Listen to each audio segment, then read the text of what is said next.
Here we go, baby. Gonna milk the Crunchyroll Fraudulent Anime Awards again. This is called Who Deserved to Win Anime of the Year from Pay Talks Anime. I think there is going to be always arguments and confusion happening off of this because nobody exactly understands what it means to be Anime of the Year. What does that mean, right? How do you define Anime of the Year? Because when you want to say this is the best anime of this year, what are you judging? Are you judging specific variables like popularity, engagements online? Well, that would be Solo Leveling. Are you talking about a deeper level of writing and themes, different characters? Are you judging maybe the production value, no matter the popularity, describing, the animation sequences, the Sakuga moments, the background? What about the soundtrack? What about the voice acting? There's so many different parameters that goes in to making what we call anime. And to just say best anime of the year is very obscure. And because of that, and because of how pretty much these corporations treat anime of the year as just a popularity contest to basically just masturbate and celebrate their own success, that's why people are gonna be upset, and that's why Solo Leveling won. Here is a schizo conspiracy theory that I really like recently. So the idea here is Sony rigged it. Why did Sony rig it? Because Sony owns A1 Pictures, which is the studio that made Solo Leveling, and they also own Aniplex and Crunchyroll, which is involved in the distribution of Solo Leveling. The award show is also held by Crunchyroll. We also know that Solo Leveling ended in April this year, which was also about the same time period of when the voting started to begin in terms of gathering the responses from people. So the conspiracy theory is Sony wants to glaze their own show by having a system and an award show held by their own company, Crunchyroll, while at the same time bolstering Solo Leveling's prominence by having a recency bias, by having, again, the collection of the data happen as soon as Season 2 ended, which, again, I think there is... we have the tinfoil hat on, but you never know, man. You never know with this shit. So last weekend, Season 1 of Solo Leveling won Crunchyroll's Anime of the Year. This is over shows like Dawn to Dawn, Dungeon Meshi, Apothecary Diaries, and Frieren Beyond Journey's End. This has generally been received very poorly online. Solo Leveling. Oh my gosh! Woo! No way! No way! The clear favorite, which is no stranger to this channel's audience, was Frieren. So obviously, I'm not an impartial judge, given the fact that I've talked about Frieren abundantly across the last year. And Frieren is an amazing show. Absolutely it is. The level of, penetration that it made out into the mainstream audience was phenomenal. It was very shocking that a fantasy anime like this, which had more of a slow burn and wasn't all just about Unga Bunga action, was able to appeal to so many people, was shocking. And at the end of the day, does Frieren deserve to win more than Solo Leveling? Why? Because it is not just an action Unga Bunga? Because it explores more deeper, mature themes about the passages of time and learning to live in the present and to be able to appreciate things? Why are those things held in more regard than the Unga Bunga fighting? Because at the end of the day, I think that the more I thought about this, and this is a philosophical question I don't think that needs to have an answer. I'm just trying to ask these questions to make you be thought-provoked and think about it too. But I think at the end of the day, there is this level of entitlement that happens when judging these shows because you think that you're better than just Unga Bunga action.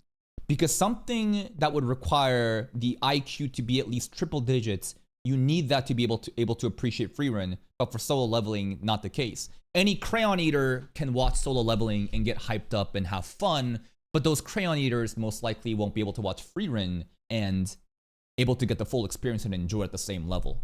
So now there is this like intellectual gatekeeping happening where people think that shows that have a much more smarter audience deserve to win based on their elitism of intelligence. Is that it? Because like I just don't know, right? Because like I think Solo Leveling is a wonderful anime. I think it's so hype. I love Solo Leveling. You've seen me talk so much about it. I can also appreciate Frieren. And at the end of the day,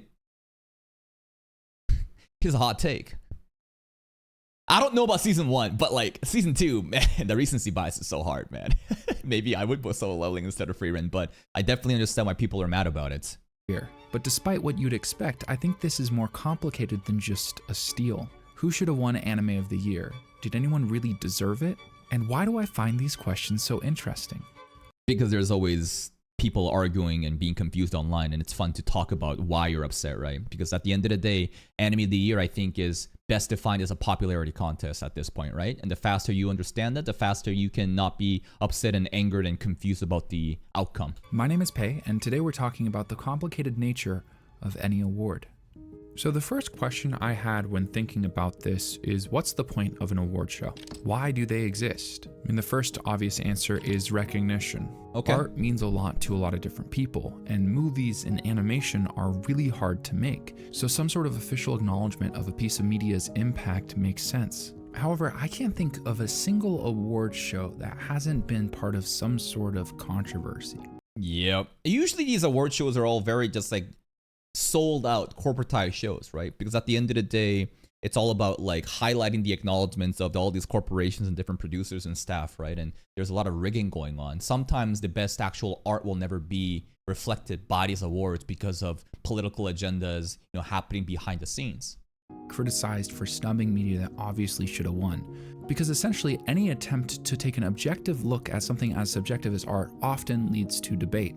I think it's good to try to look at art objectively. I think it helps people understand and appreciate things that are beautiful. Yeah. But the way art impacts us is deeply individual. Subjective. Something that moves us to tears might seem lackluster to another. That's why art is not only important to analyze objectively, like what this guy is saying, but at the end of the day, I feel like art is subjective in nature. Some people watching Frieren may be very compelled and have tearful moments as they're able to relate to these memories of their, individual lives and be able to relate to Frieren's experiences, right? But if the crayon eater has never experienced these things and doesn't get that same level of appreciation from Frieren, but they do from Solo Leveling, now you can understand why people would prefer that instead, right? But there's no inherent evil to this, right? There is no sin of you being a crayon eater and not being able to understand or appreciate Frieren. I just think that it's a counterproductive thing to admonish and criticize the crayon eaters who aren't able to get the same level of depth as other people may get out of Frieren and then be mad about it. I think it's best to just understand that, oh, this is just a bit too much for you and there's nothing wrong with that, and we just move on. Another person. And everyone's a critic, Bald. quick to argue that the show that they loved deserved an award more than another. Yet despite this, if you were to take millions of people and ask them their favorite anime, their top 10 list, you would see certain names pop up over and over again. Yes, because when you suddenly have a sample size of a lot of people, you need to think about who is the main demographic. Let's draw some circles, baby. I always love drawing these circles. This is some Lord of Mystery shit. But let's look at this, right? If we look at this circle, and if we think that this is the overall anime community, right? If you think of this, the anime community, maybe, and these are very arbitrary, trivial sample sizes. I have no clue what the actual representation is, but maybe slice of life, cute girls doing cute girl things in enjoyers are kind of in this bubble right here, right? Maybe this represents cute girls doing cute things. People enjoy the slice of life stuff. And maybe over here, this is the Slotfest isekai enjoyers, us, right? Maybe there's some isekai enjoyers here. Who knows if there's overlap between the two, but this doesn't really matter. What I'm trying to show you is when you are doing some sort of survey, some sort of sample size, some sort of, voting based on the overall community, what is the demographics? These demographics are not that big. What if there's a bigger demographic right over here? And what does this represent? These are the kids. These are your average crayon eater. These are the basically Gugu Gaga babies who have no responsibilities. All they do is just consume content online. They have no job because they're kids, and they're also compelled by battle shonen, unga bunga hype stuff. Young males. Demographic maybe 14 to early 20s, right? And when you start to understand different demographics at play and what appeals to them, suddenly this popularity ranking asking people what their favorite anime is. It's no wonder why battle shonen, Naruto, One Piece, Bleach, or Jujutsu Kaisen, and stuff like that is usually at the top of the list because it appeals to the biggest demographic. General statistics are far from universal or foolproof, but they are one of the few things that really is objective in media. Also, my anime list ratings I don't think really means much at the end of the day. If we had access to full behind-the-scenes analytics, there'd be no debating what the most popular show is. And we have pretty good indicators of that anyways. Which leads to a common issue, especially with award shows, the lack of parameters. What should be factored in when we're looking at anime of the year? Exactly. How important are things like impact on the industry or raw numbers? Exactly, bro. That's why I hate the title anime of the year, because it's so vague. What are you judging?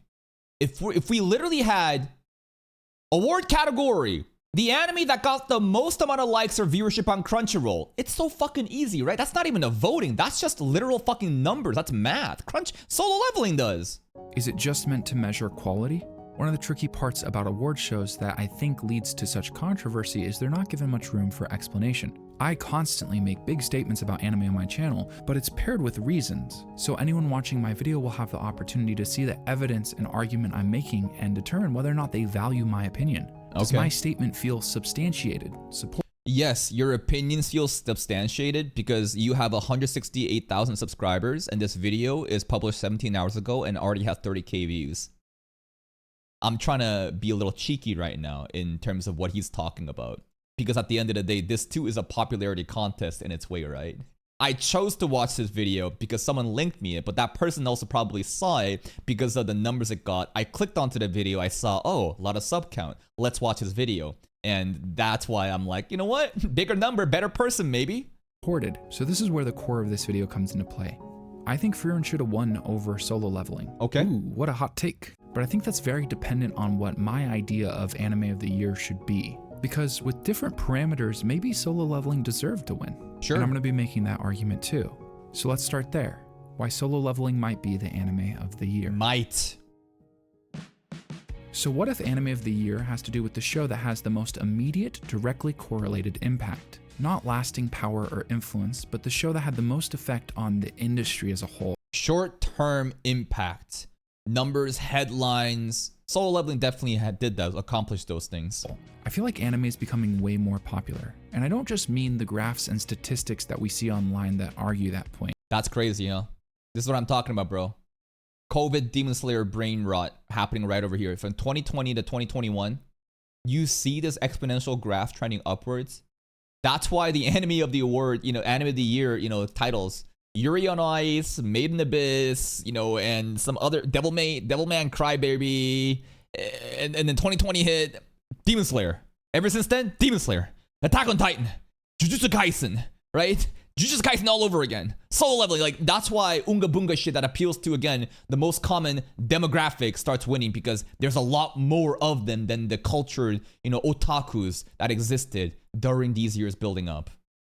But specifically, in my life, I'm interacting with more and more people who know and talk about anime. I think I have a much easier time explaining what I do professionally to people than Giguk did 10 or 12 years ago. If people don't watch anime, they've heard of it. Hell, even a lot of the people who say they don't watch anime have actually seen a couple shows. I feel like yeah, those couple shows are usually like Vinland Saga, Berserk, or Cyberpunk, right? Basically, these are animes that aren't considered anime. What do I mean by that? When I say not anime, like, this is not like, Oni-chan! This is not like, oh, I tripped and my little sister's panties are on my face and she has a toast out of her mouth. Like, that kind of shit creeps a lot of people. There's definitely a lot of those, otaku Japanese culture animes out there that would turn off the Western audience, right? The international audience. The international audience, who watches this shit only watch shows like, again, like Attack on Titan, right? Or Cyberpunk, or Vinland Saga. Basically, the environment and the setting exists not in Japanese middle or high schools. The otaku culture doesn't exist, and it's just Japanese animation, but Vikings. You know what I'm saying? I feel like anime is broken into the Western zeitgeist. It is largely adopted, known, and consumed. And pretty consistently at the forefront of that is what I would call starter anime. Naruto, Death Note, FMA Brotherhood. Yeah, I mean, I think a lot of people recommend FMA Brotherhood as like the first anime to watch. Tip of the iceberg stuff, right? I think FMA Brotherhood, based on the setting and the visuals that I've seen, I haven't seen the anime. Maybe one day we can finally watch that in our channel. That's also a long-running Giguk meme, that, right? That he also didn't ever finish Brotherhood or even watched it. But I feel like those kind of settings would do well. Death Note, That is a Japanese setting, but I think there is probably something compelling about a dude who writes names into a book and people die, right? I think that's the premise of that show. And Naruto, nothing needs to be said. Ninjas, man. Naruto's international success just sweeps One Piece. Fun fact, One Piece is bigger domestically in Japan, and One Piece is probably gonna be crowned like the king of, I don't know, Battle Shonen, the OGs, over Bleach or Naruto.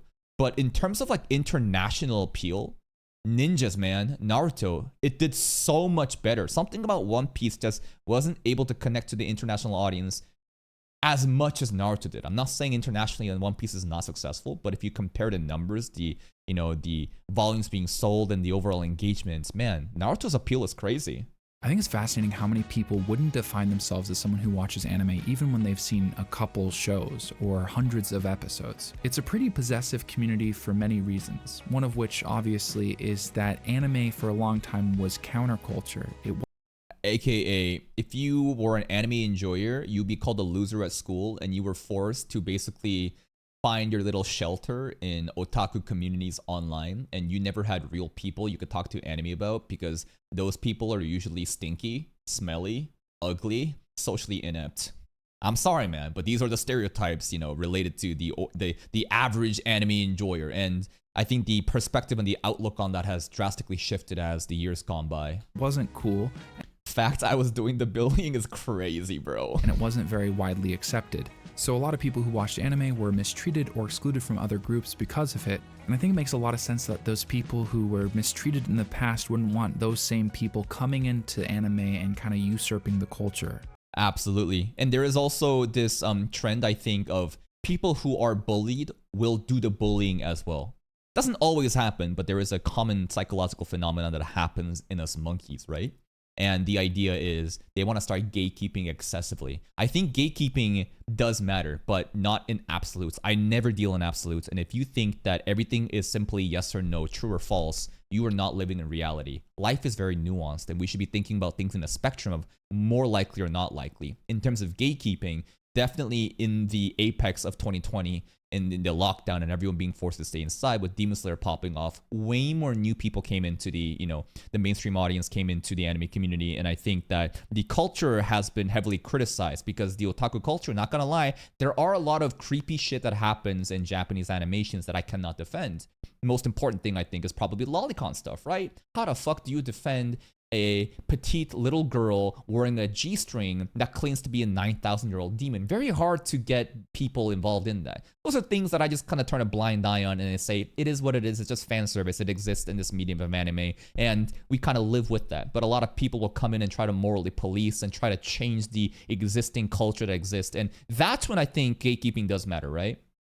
Where you have people coming in and you should treat them as literal immigrants. They need to integrate with the community. If they are not respecting the rule set of the community and what has, built up this community leading to here, and you're just trying to come in and have a paradigm shift, you should gatekeep those people. You should filter those people out. But if your entire purpose is to filter everybody out because you just can't live without absolutes, suddenly your pool of community will inevitably shrink, because no matter what, if you have a closed community, that shit will die off in due time. But in reality, the thing that determines whether or not someone watches anime is if they watch anime. There's nothing to be gatekept. There is no possession. My exposure to anime started with Dragon Ball Z, Naruto, and Ghibli. But I didn't really consider myself someone that watched anime until a couple popular shonens caught me. The shows that really bridged that gap for me were Sword Art Online, Attack on Titan, My Hero Academia. Yeah. They were approachable, action-packed, and more than anything, entertaining.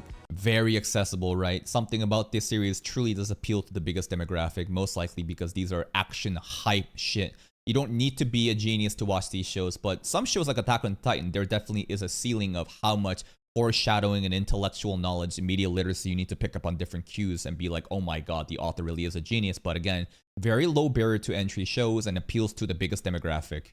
It feels like this genre of shonen has been around forever, and anytime there's a vacuum, it doesn't take long for another shonen to come along and fill that space. These shows tend to be viewed through an incredibly nostalgic lens. They're often pedestalized by people who watch them at the right time.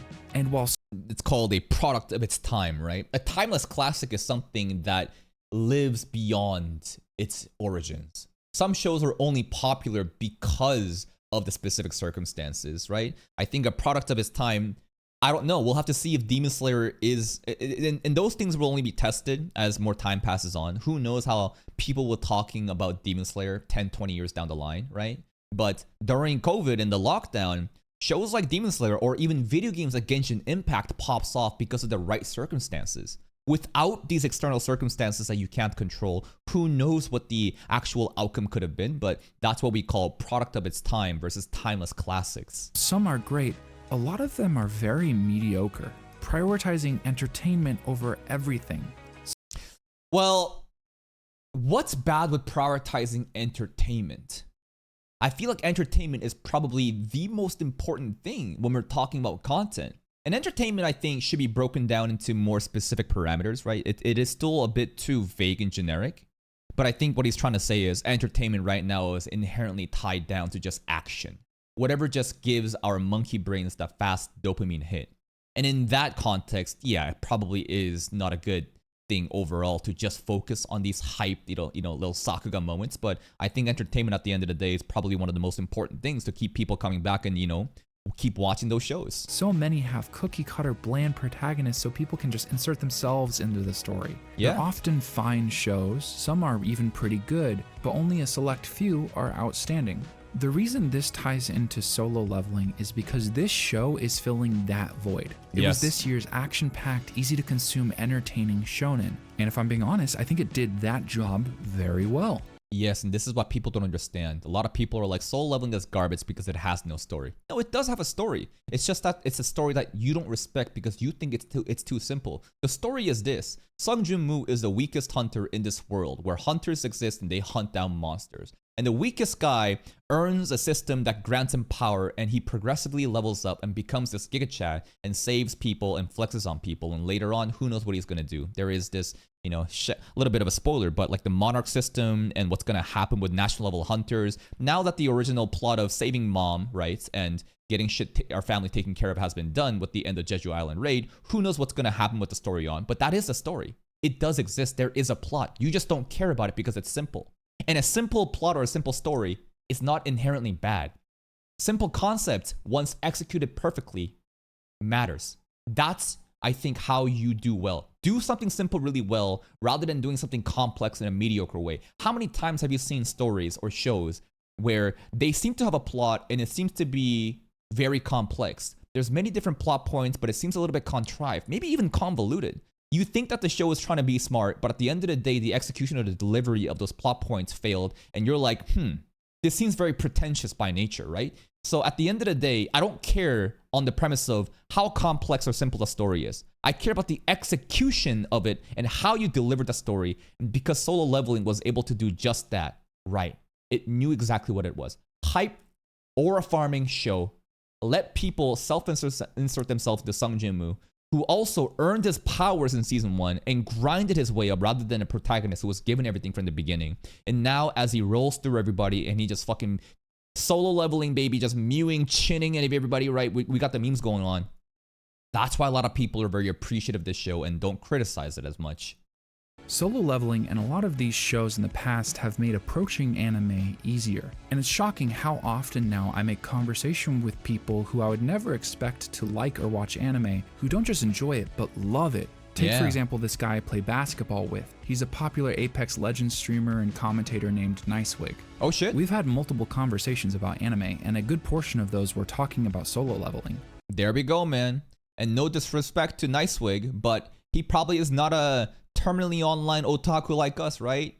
He's not a basement dwelling weeb like us. And that's probably even better.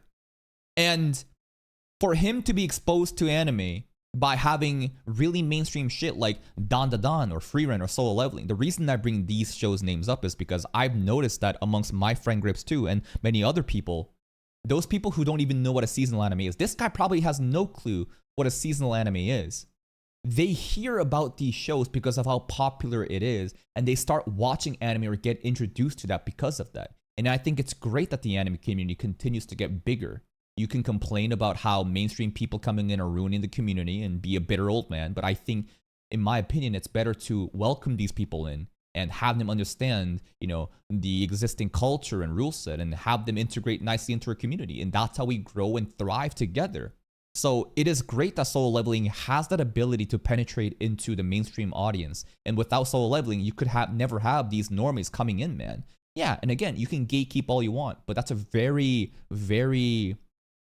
I just think that the whole idea of gatekeep no matter what is a very ignorant and stupid mindset that stems from like elitism and self-importance. Portion of those were talking about solo leveling. He regularly tweets about the show, and I see friends that I didn't know watch anime responding. And even earlier this year, he had an opportunity to go into a professional studio, collaborate with Crunchyroll, and try replacing some of the lines in solo leveling. Damn, that's crazy. My point is that this show is big and popular and impactful.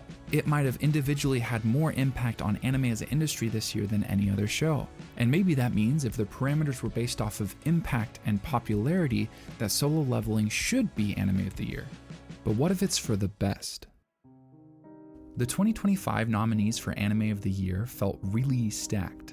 Yeah. If I were one of the panelists, I honestly would have put 4 of the shows above solo leveling. But I do think that every nominee this year had a pretty good case. I've either talked about or planned to talk Dungeon Meshi, Apothecary Diaries, right? Apothecary Diaries, Dungeon Meshi, Frieren, Dan, right? I think that Kaiju 8 being there, it's another hype factor for sure. I think Kaiju 8 is more akin to solo leveling, if not else, right? But Dungeon, I haven't seen Dungeon Meshi, but I have seen people glaze the shit out of this show for the world building that it does in the second core. Apparently there's like a turning point that happens in this season, in this anime too. I wasn't able to, farm it on YouTube, but when season 2 release date actually comes out, we will absolutely be watching season 1. So look forward to that. If I were one of the panelists, I honestly would have put 4 of the shows above solo leveling. But I do think that every nominee this year had a pretty good case. I've either talked about or planned to talk about every single one of these besides Kaiju number 8. Not only do I like talking and thinking about these shows, but there's an audience for it on YouTube. Yep. There's a widespread, passionate fan base for all of them. But there's one I don't know if Apothecary Diaries has that same level of pull, though. I'm just gonna be completely honest, guys. Recently, Apothecary Diaries Season 2 has been really popping off in terms of the plot, but I think the hype has really died down, right? I think Apothecary Diaries probably was really hyped during like the second core of Season 1, but Season 2 stuff, I think the pacing has been something to reflect on, right? It's lost a lot of momentum. For all of them. But there's one show with a big accolade that others and I have brought up time and time again. Number 1 on my anime list? Surely you don't care about such things, right? Frieren was the first show to lastingly usurp Fullmetal Alchemist Brotherhood. This is so cringe though. I just feel like this is not a big deal in terms of the overall mainstream audience, right? Because like, my anime list, no matter how you preach about it being like the most important rankings and the meme of FMA Brotherhood people always brigading their favorite show and making sure nothing usurps it, and that is a big milestone. I feel like this does not really represent the overall people. Like, I don't think the average person gives a fuck about my anime list or even like checks it out. I think a very small subset of anime enjoyers actually engage on this platform. I don't hate my anime list. I honestly prefer any list and any chart better for the UI in terms of seeking out different seasonal content. And my anime list is very informational too, but I just feel like this is not like representative of the masses, as we would call them. On my anime list, solidifying itself on a public review forum as the #1 rated anime by a very substantial margin. This show is critically acclaimed and widely popular, one that feels like it has a remarkable staying power in the sphere. Does it have staying power in the sphere? Season 2 has already been announced. A lot of people are hyped about it, and I'm sure when it comes out, we'll see what happens. But like, does Frieren get a lot of glaze because it's actually good or because it's popular? And that's something we'll only be able to tell after a couple of years, right? Because like, I think a lot of shows die down, man. I think recency bias is very real, and a lot of people will forget about all these popular shows. Like, and there's nothing wrong with that. That's just a natural life cycle of any series. Once the series has stopped trending because it's not airing and no one's talking about it, and people have stopped making content about it because it's not trending, then obviously it's gonna go down. So at the end of the day, staying power, I guess it's more about how lasting the impression was, right? How much the show impacted you and how much you're still talking about it and thinking about this series, even though it's been years since the anime has ended. And not only that, but a lot of the things that I argued about Solo Leveling winning the award I think also apply to Frieren. It's a show swinging outside of anime's scope. It's hyper popular. It's approachable and absolutely can function as a starter anime. It's a show that's already getting a lot of people interested in this medium. It's having a huge impact on the industry. But despite that, Solo Leveling was more popular. Yeah, because it's just more action focused, right? I think that Frieren is great and is very popular, but in terms of appealing again to the average demographic, do you think that the Crayon Eaters in the purple here care about the first couple of episodes of Frieren? Genuinely. I don't think so. I think those people would get filtered out immediately as they're like, I don't care about emotions.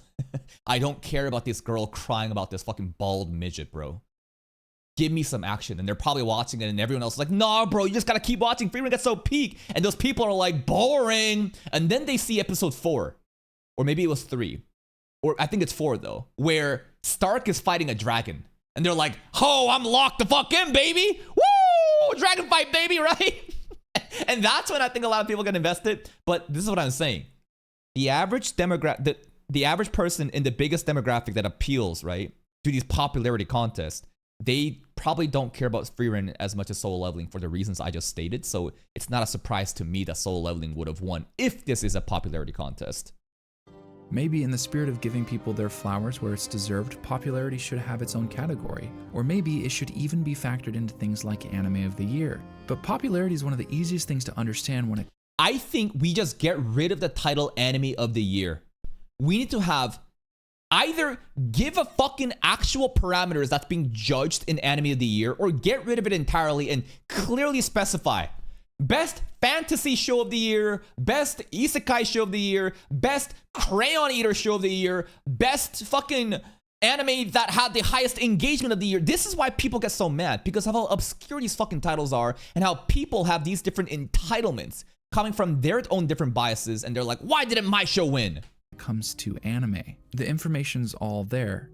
Should award shows be popularity contests? I think most people would argue against it because it's already such an apparent statistic. Some probably disagree with this, but I do think it should be factored in. What do you want to do? Do you want to celebrate art for what it is? Or do you want to basically glaze yourselves in what is the most popular to validate those masses who have just entered into the sphere of anime community such that your community can continue to grow and more? I don't know if I truly believe this, but there is a mindset of the objective goal is to get the anime community bigger, more thrive, more engagement. How do we do that? Select Solo Leveling as the anime of the year to validate the masses who tuned in for Solo Leveling.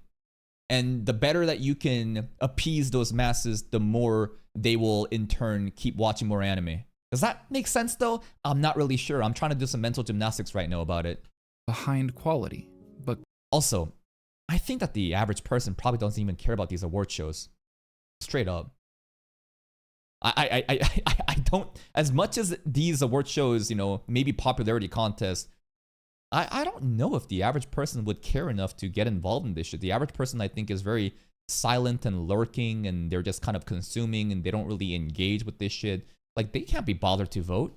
Crunchyroll is an award show with a 70% audience vote, which means popularity is important and recency bias is absolutely a thing. Yep. A lot of people online have pointed out that a majority of voters might not have even realized that they were voting for season 1, not 2 of Solo Leveling. Yes, and this is why I told you Sony planned this shit, bro.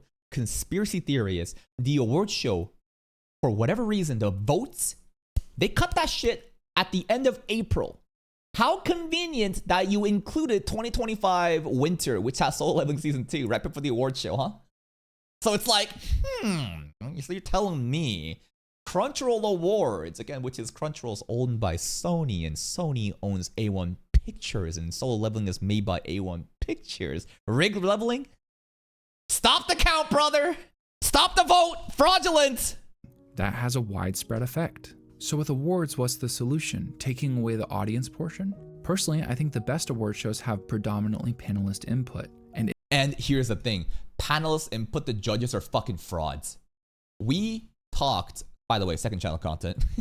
Shout outs to Kaka TV 2. If you care about Ben 10 right now, this is the place to be, baby. Oh, these second channel content be fucking popping off. But my goal right now is to show you this. I made a video called Fraudulent Judges at Crunchyroll Anime Awards. And this is a video of Chibi going through a podcast between actual OG veterans in the anime sphere, right? I just want to bring this up just to kind of let you guys know what's going on. If you maybe for more details, you can actually watch the video. But basically, there is this guy, Glass Reflection, and he was one of the judges in the award show. And according to Chibi, he also had a different friend that was part of it, but they in the past were told, give us numbers, numeric numbers, metrics, quantitative things that we can measure and compare these different series. But this year for award ceremony, apparently they're like, no numbers. Just give us suggestions of which anime you think, was best. And sometimes the communication channels cut after the first round, as Glass Reflections only got one chance to kind of communicate with Crunchyroll Awards show, while Chibi's friend apparently got 2 times, whatever that may imply. But basically, there's that, but also the people involved, listen, fraudulent, bald, fraudulent people. Not everyone here is fraudulent, but a majority of the people on this panel are fucking paid actors, journalists, people whose incentives are to appease their corporations, as if you just talk about something popular, it's going to drive clicks. These are not actual fucking seasonal. I hear that Kaho was an actual, a legit one. But most of the people on this panel are fraudulent motherfuckers who have no integrity in terms of highlighting good anime and only care about appeasing the popular ones because that's what drives engagement to their own fucking journalism, websites, and blah, blah, blah. That's why it's all bullshit. The list of the judges are fraudulent. They're bought out. Their incentives are all wrong. That's why I'm saying you need me, brother. Yup. You need a random fucking anime reaction channel on YouTube to be a judge at the Crunchyroll Awards ceremony. You know why? Because I check every fucking seasonal anime. I literally watch nearly every goddamn seasonal anime and probably have a better opinion about this show than any of these fucking frauds that don't even know what a seasonal anime is. They probably just watched first episode of something popular and that's their fucking take on that, bro. My incentives are also not to these corporations. My incentives is to my audience. And the more honest and raw and authentic I am, the better that I do. If you follow the incentives of people, you will realize that some people are compromised. I am not compromised. I just want to talk about good fucking anime. But anyways, that's besides the point. We're never going to get that kind of system, man. In that system, there's still room for an award where there's a fan vote. But I believe a well-founded panel is more in touch with general sentiment surrounding quality in storytelling. The problem is, as soon as the panel gets bad, which inevitably happens with any long-running award show, it becomes even more out of touch than what we're seeing now. That's why I'm saying Giga needs to host his own award show, man. Because the panel is already compromised. It's a bunch of fucking frauds that don't even actually watch anime. And on top of that, for actual real people like Glass Reflections who have good takes about anime, or at least better than the average fucking journalist, they don't even get an opportunity to represent their voice with the new system. Gigok needs to host his own fucking award show where it's more grassroots, where it's more authentic. Rather than having big corpo journalists and other people whose only interests are to drive up engagement, why not try to highlight, actual art and anime that don't have ties to just making money?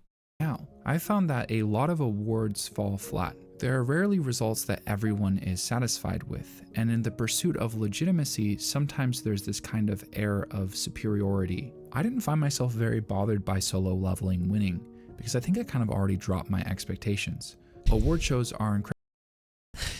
He's not mad at Solo Leveling winning because he had no expectations to begin with. Incredibly tricky to navigate, and I don't really need the Crunchyroll Awards to validate my opinions on Solo Leveling. True. You don't need Crunchyroll's award show to validate your own favorite show. This is fucking pointless. If that's why I'm like, why do you care so much about these award shows? I'll farm the drama that happens out of it.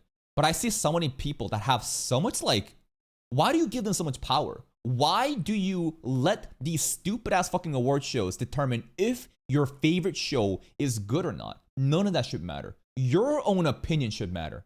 Fuck everyone else. How much did you enjoy it? And that should be it. or Frieren, because art isn't a zero-sum game. You can have an incredibly competitive year where so many shows lose that were better than anything we've seen in the past because there was something better. And the people winning the most in this situation are the viewer. Anime is growing, so many great shows are airing, and I just feel like that's something that's important to remember in all this drama. Outside of an Absolutely. Right, you can always be doomer about this and focus on the negatives of, oh my god, mainstream audience is coming in, tourists are making all this shit go bad. Makamade, it won't like this, brother. Listen, you're sounding like a fucking boomer now, right? You're sounding like a bitter old man. You need to be open-minded about this and welcome the new people in, while at the same time making sure that culture isn't checked by properly filtering those that needs to be filtered. Excuse to talk about great shows, who cares about the Anime Awards? Because independent of any accolades or recognition, if a show hits for you, that's all that matters. Yeah, absolutely. Thanks for watching, and a quick outro after over a year. So he didn't fucking answer, bro. Who deserved to win Anime of the Year? The answer is, I don't know. This is a fucking nothing burger fucking video, bro. We ain't got no answers, bro. Who does? No. That's a bit disingenuous. He did answer, and the answer is there is no objective answer because there's no way to define Anime of the Year. How do you define such a vague title? Which parameters are you judging? There can be a case made for Solo Leveling if it's about a popularity contest. If it's about appeasing the masses who are coming into this anime community and trying to grow this community, then great. Let Solo Leveling win, let the crayon eaters have some fun, and maybe in due time, they'll graduate from just eating crayons and sniffing felt Sharpies and be able to enjoy some other shows like Frieren. At the end of the day, this shit doesn't matter. Understand the demographics. Understand what appeals most to different people, who are the biggest demographics. The judges are fraudulent. Sony rigged the vote, baby. It's a conspiracy. And that's it from me. Let's see some of the comments. KFC is engaging, but no way I'm giving it a Michelin star. Yeah, absolutely. And here's the other thing. Is the award show, Anime of the Year, a Michelin star? That is the important distinction. Because if it's a popularity contest, I guarantee you, KFC is gonna beat out pretty much any fucking Michelin star restaurant because a lot of people are gonna be like, this Michelin star restaurant fucking sucks, bro. It's just all gold flakes and caviar and random ass fucking truffles and nothing. I'm still hungry. I'd rather go fucking eat 7-Eleven pizza in a parking lot, bro, right? So again, it's distinction of, are we rating Michelin stars, right? I personally think the better series should win Anime of the Year, but how do you define better series? This is the problem. There should be a most popular category. Absolutely. Absolutely. This is what we should do, right?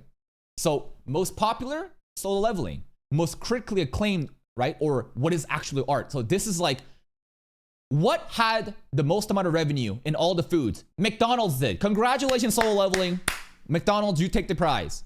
Then the next is Michelin star, right? I think this is a great analogy, right? This is actually judging Michelin star status, while this is just judging what got the most amount of clicks. Please go check out Pay Talks Anime. This was a very informative, very big brain. I like the way that he has such calming, soothed voice narrating with such a nice background music. I feel like this guy is a very big brain guy beyond my intellect. Here's a link to the video. Go give it a like. Check out his channel for other content, and I'll see you next time.